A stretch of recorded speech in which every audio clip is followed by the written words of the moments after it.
Salut et bienvenue pour cette nouvelle interview où nous avons interviewé une nouvelle artiste qui s'appelle LucyLafarge.art sur les réseaux sociaux. Pour tous ceux que ça intéresse, tous ces réseaux sociaux sont en barre d'infos. On la remercie infiniment pour sa participation. Elle vous parlera de ses inspirations, de ce qu'elle aimerait faire en tant qu'artiste et vous motivera le plus possible. Enfin bref, pour tous ceux qui regardent la vidéo, c'est un excellent et très bon visionnage.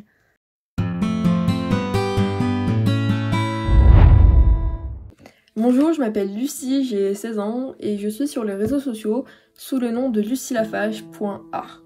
Alors pour me décrire, sur les réseaux sociaux, je partage justement mon art parce qu'en effet, mon but dans la vie est d'être artiste. Je peux pas forcément me considérer artiste aux yeux de la loi ou juste juridiquement parlant. Cependant, je montre déjà mes œuvres et mes créations sur Instagram comme sur TikTok. Et bientôt, prochainement, YouTube. Enfin, voilà. Comment tes passions artistiques sont-elles venues? Les as-tu toujours eues? Alors, en parlant de passion artistique, on va parler des trois domaines, dont je suis le plus habituée, donc la musique, la sculpture et le dessin, mais plus précisément ces deux derniers. Donc, en ce qui concerne le dessin, je suis littéralement née avec un crayon dans les mains. C'est-à-dire que ma mère, dès ma plus tendre enfance, m'a laissé dessiner, m'a laissé faire ce que je voulais et m'a toujours encouragée à continuer ce que j'aimais faire. Donc je suis pas forcément née en ayant un énorme talent, mais c'est justement en perpétuant ce que j'aimais, en m'entraînant, en dessinant. Donc à l'époque j'avais par exemple un attrait spécifique pour les Pokémon, je dessinais tous les Pokémon tout le temps, de tête ou non, et c'est grâce à ça que j'ai justement pu évoluer et faire grandir mes compétences et ma passion pour le dessin. Concernant la sculpture, c'est venu beaucoup plus tard. Donc moi je sculpte principalement à la cire, mais je fais aussi pas mal d'argile. Et en fait la sculpture est venue quand j'avais 14 ans, au moment de déménager, comme cadeau de consolation entre guillemets. Des gens de ma famille m'ont offert une sorte de cire, donc c'était un bloc de Monster Clay, une sorte d'argile et de cire mélangée à de l'huile, je connais pas les composants exacts, mais qui donc se sculptent à la chaleur et en fonction donc de la température. Et ça m'a ouvert, de nombreuses voies, dans le sens où au moment où j'ai commencé la sculpture, j'ai sculpté donc que ce soit des dioramas, même des insectes, surtout des mains et des visages. C'était vraiment quelque chose que j'ai adoré faire, c'était pas forcément une partie de ma vie où je me sentais bien et justement la sculpture était une sorte d'échappatoire. Enfin, concernant la musique, je pratique du piano ou même d'autres instruments depuis plusieurs années, mais c'est quelque chose que non pas je ne mets de côté, mais c'est pas forcément quelque chose que j'ai envie de mettre sur le devant de la scène, concernant mon art spécifiquement. Qui t'inspire et te motive le plus au quotidien et avec qui rêverais-tu le plus de collaborer? En ce qui m'inspire, alors ce qui me m'aide à créer, alors on va parler de ce qui m'aide à créer ou de ce qui m'inspire, il y a la musique. La musique, donc il y a plusieurs genres qui m'attirent. Je vais prendre l'exemple par exemple de Sofiane Pamart, comme des Pink Floyd, comme des musiques de jeux vidéo. Donc concernant Sofiane Pamart, j'aime énormément ses morceaux au piano, et puis même l'histoire justement de ce pianiste m'inspire beaucoup. Et c'est souvent en écoutant ces musiques que justement je crée.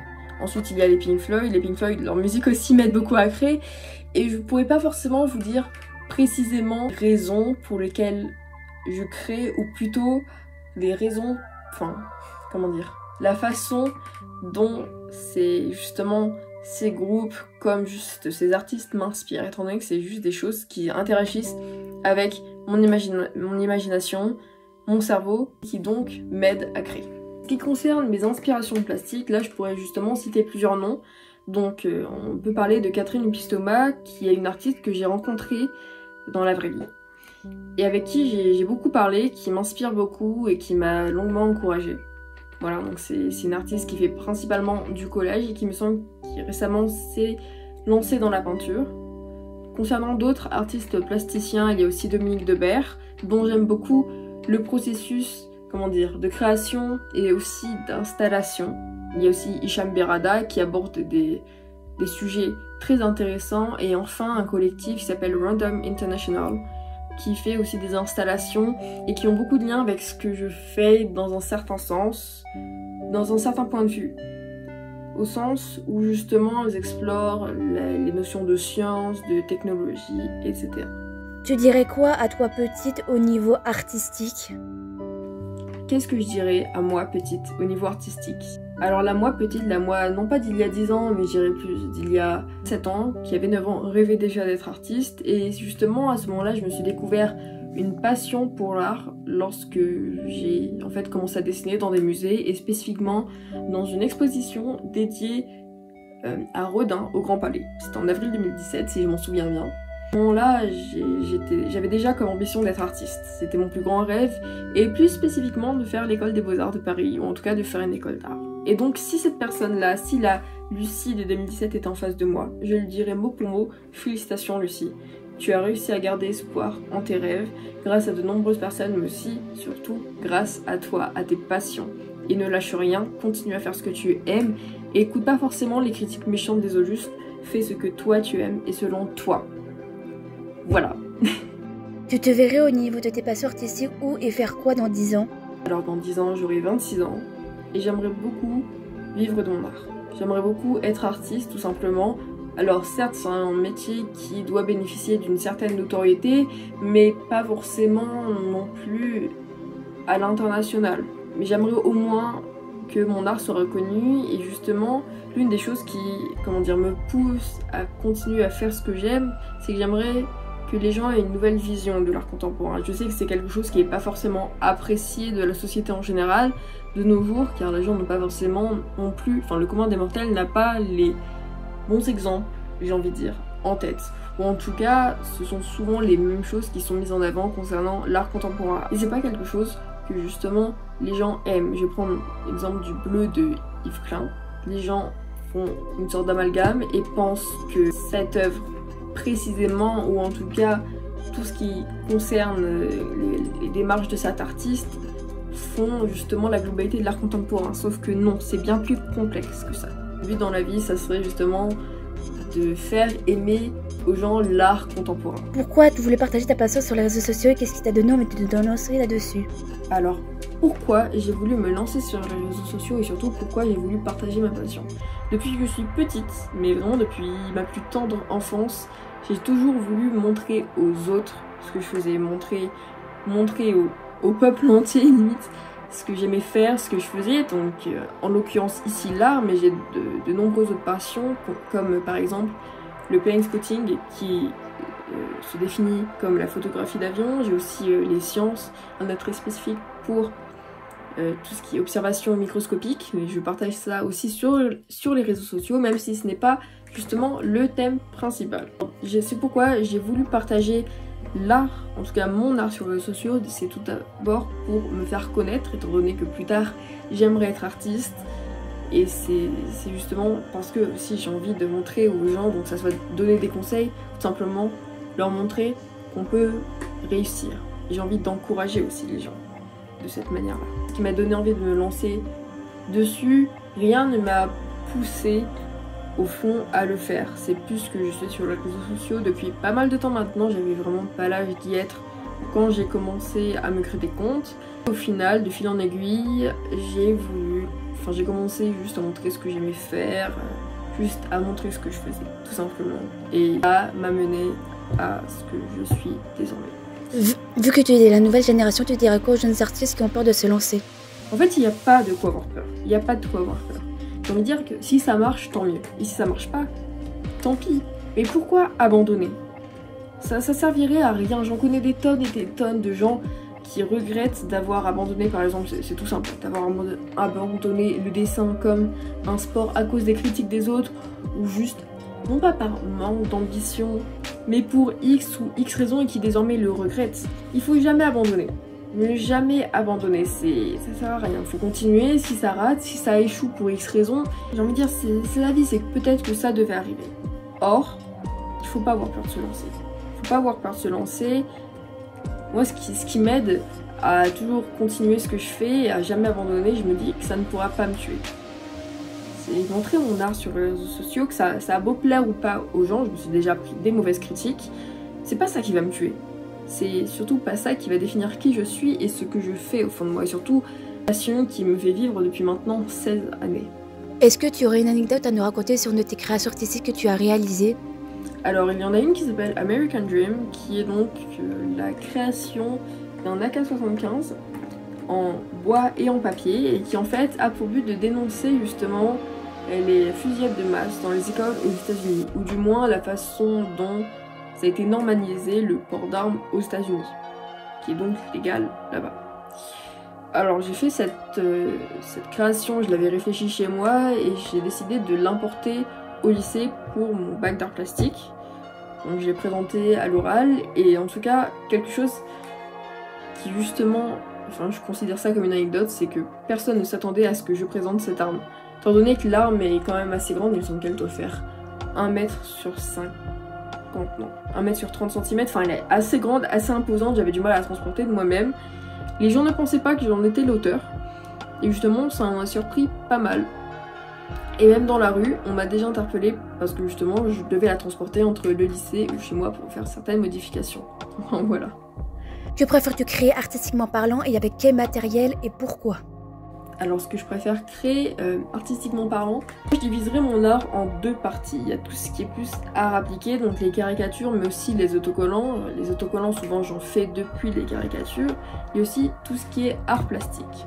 Dans l'art plastique, il y a justement ces installations. Je considère pas forcément mes dessins comme de l'art plastique, étant donné qu'ils sont pas forcément le reflet de ma pensée ou de ce que je pense. Là je vais prendre l'exemple, j'en ai un avec moi, c'est là. Donc c'est Renaissance, j'appellerais ça une installation car c'est une sculpture sur toile qui est fait de fleurs que j'ai séchées pendant plusieurs années, qui viennent un peu partout dans le monde. Voilà, donc j'aime beaucoup faire ce genre d'installation, ou même, donc j'ai parlé d'American Dream, j'ai aussi cette création qui n'a pas forcément de nom pour l'instant, qui est donc aussi une sorte d'installation, étant donné qu'il y a tout un univers, j'ai envie de dire, derrière. Il y a donc une bande son, une installation spécifique. Enfin voilà, ça c'est vraiment ce que j'aime faire. Et à côté, il y a mes caricatures que je fais, donc qu'elles soient dans le train ou même en cours ou à peu près partout. J'aime aussi beaucoup faire ça. Je dirais que je les fais pas forcément en même temps.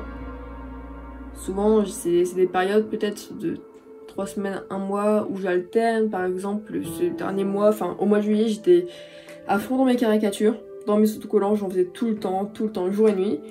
Et récemment justement, j'ai rebasculé dans les arts plastiques. Et aussi, j'aime beaucoup sculpter ou utiliser des matériaux de récupération. L'avantage de la cire en fait, c'est que je peux la réutiliser encore et encore. L'histoire, enfin une courte histoire à propos justement de cette création, c'est qu'à l'origine je l'ai fait pour le lycée et j'ai totalement modifié certaines parties. En fait, le fait que ce soit de la cire, j'ai pu le resculpter avec un sèche-cheveux et donc mes mains. Certaines parties du visage, j'ai refait le tout de noir et j'ai ensuite collé des fleurs par-dessus. Et justement, il y a tout un aspect, comment dire, au niveau de la matérialité, qui est en fait tout un lien. Absolument tout un lien, rien n'est réfléchi au hasard. Si justement dans cette création j'ai choisi d'utiliser des matériaux de récupération, mais par exemple une assiette, c'est parce que le thème principal se base sur les problèmes avec la nourriture dont j'ai fait face pendant plusieurs temps. C'est une création qui est donc assez personnelle et intime. Comment décrirais-tu ton style d'art en 3 mots si possible? Je pense que je parlerai tout d'abord de science. En fait, néanmoins, la science a un grand rôle étant donné que... Alors, j'ai beaucoup de créations en cours qui justement sont faites à partir de mes observations, que ce soit au télescope mais aussi au microscope. Un second mot pour décrire mon art, je pense que je pourrais employer le mot, la société. Donc que ce soit au niveau des caricatures ou même juste comme principe de dénoncer la société. Et enfin, en dernier mot, je parlerai de moi tout simplement. Parce que beaucoup de mon art repose sur mon histoire et j'aimerais que les gens s'identifient. Certaines de mes créations, pas forcément les caricatures, mais certains de mes projets en cours ou même cette assiette que j'ai montrée au préalable sont faites dans un certain sens pour que les gens s'y identifient. As-tu des projets pour tes réseaux sociaux ou dans ta passion? Si oui, lesquels? Alors, en ce qui concerne des projets sur les réseaux sociaux ou autres, alors, je pense que l'un de mes plus grands... En fait, l'un de mes rêves d'enfant, qui un jour, j'espère, deviendra réalité, ça serait de faire une exposition, ou même plusieurs. Ou en tout cas, juste d'exposer dans un musée ou dans une galerie.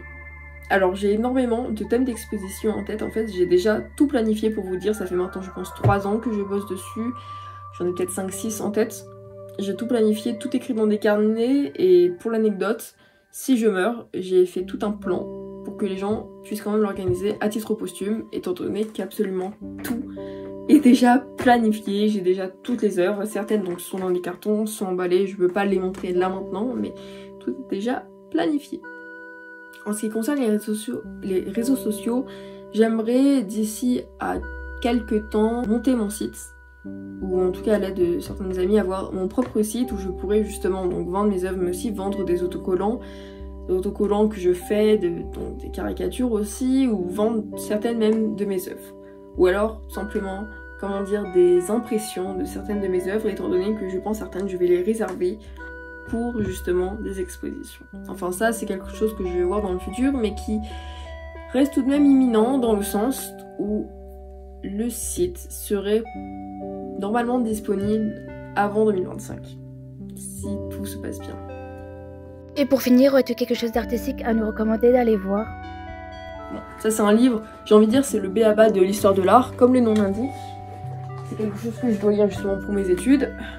L'histoire de l'art, il parle de tout en fait, c'est vraiment une bible artistique. J'ai envie de dire seule contrainte, c'est qu'il a été écrit donc en 1950 et que donc il manque une grosse partie d'histoire de l'art depuis 1950, il manque toute une partie concernant l'art contemporain, mais ça reste qu'un détail. Concernant des livres, enfin des films, des expos même, des musiques, alors j'ai parlé déjà de mes goûts musicalement parlant au préalable, mais si je devais vous parler d'exposition, alors il y a l'Atelier des Lumières qui est une sorte de musée vivant, j'ai envie de dire, dans Paris, qui est tout simplement incroyable. Il me semble que les expos changent toutes les 6 mois ou alors chaque année, mais c'est phénoménal, c'est vraiment magnifique à voir. Sinon récemment je suis allée dans un musée aux Pays-Bas qui s'appelle le Next Museum, NXT Museum, donc il était à Amsterdam, et j'ai vu justement une exposition du mouvement Random International, c'est donc un collectif d'artistes si je ne me trompe pas, et elle m'a bouleversée. Cette exposition est tout simplement magnifique, ça m'a bouleversée. J'ai aussi d'autres, donc des spectacles en tête. Il y a un spectacle d'Emmanuel Egarmont qui s'appelle Oliver d'Amphia que j'avais vu avec le lycée il y a maintenant quelques temps. Voilà, et ça a été tout simplement la meilleure exposition de ma vie, étant donné que... Enfin, la meilleure sortie scolaire de ma vie, étant donné que le spectacle m'a fait pleurer, m'a fait sangloter, il était magnifique. Et ce spectacle m'a touchée au plus profond de mon être. Je pense que c'est tout. Merci de m'avoir interviewé. Bon, sur ce, cette interview est terminée. On vous remercie de l'avoir regardé. On espère que vous aura plu. N'hésitez pas à nous faire savoir. N'hésitez pas aussi à nous dire quel prochain artiste que vous voudrez qu'on interviewe. Et sur ce, je vous dis à la prochaine pour une future vidéo et contenu artistique.